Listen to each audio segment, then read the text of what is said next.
was once told that walking through a doorway could cause someone to forget even the most precious memories they had. Memories of good, memories of bad, memories of love and of loss, all tucked away neatly, stored like the worn-out blankets that were kept to dress the rainy days and bad habits that happen from time to time. Or what it felt like to rest your head on a friend's shoulder that still carries with it the creases from where you last placed your heart. Just like that. Gone within a single step. That somehow 3 beams and an imaginary line drawn across some old aching floorboards were all that stood between you and the infinite silence of the very things that once colored your mind with sound. It's funny. You can make yourself believe almost anything if you think about it for long enough.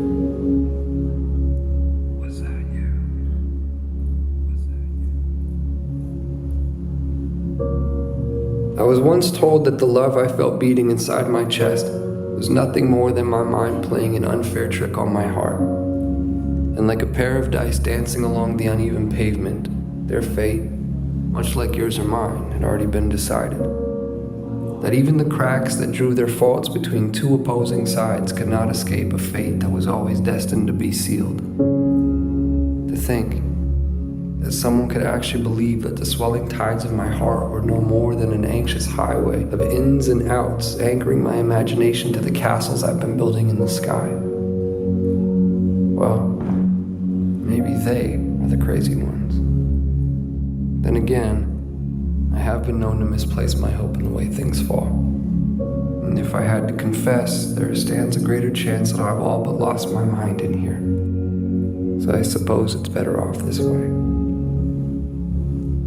Because I've always believed that the odds of finding what you seek tend to favor those who are open to seeking them in the first place. And I, for one, have never quite understood how odds stand to get even without that frame in mind. To be clear, I've seen a million faces. I've seen a million different faces, each one mirroring that of your own. And still, none of them have felt like home to me.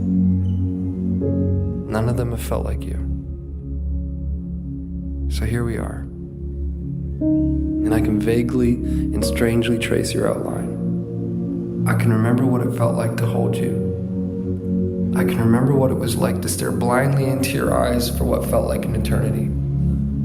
How could I forget that? I could never forget that. I could never forget you.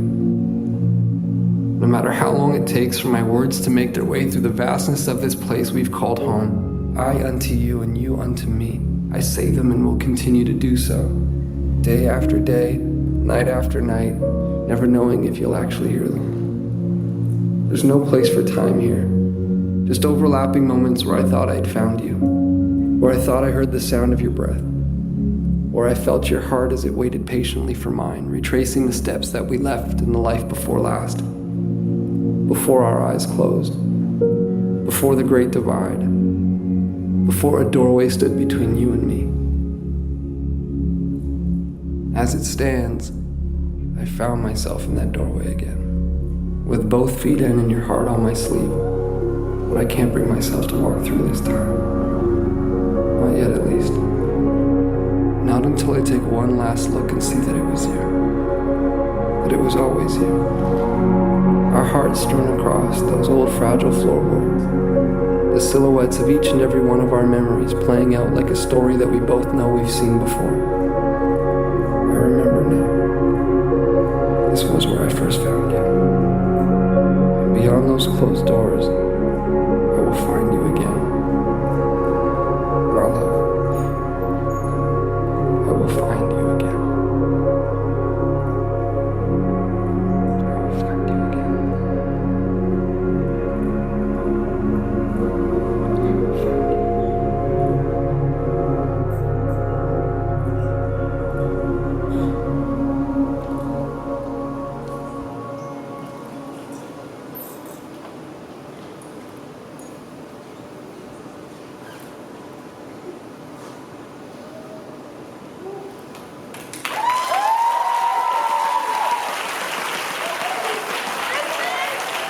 Các bạn thân mến,